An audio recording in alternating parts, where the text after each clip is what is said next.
Bismillahirrahmanirrahim. Assalamualaikum warahmatullahi wabarakatuh.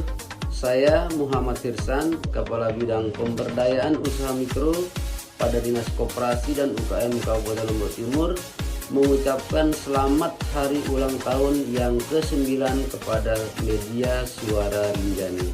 Semoga media ini terus eksis dalam menyuarakan informasi yang konstruktif kepada masyarakat menuju Indonesia Emas 2045. Sekian dan terima kasih. Wassalamualaikum warahmatullahi wabarakatuh.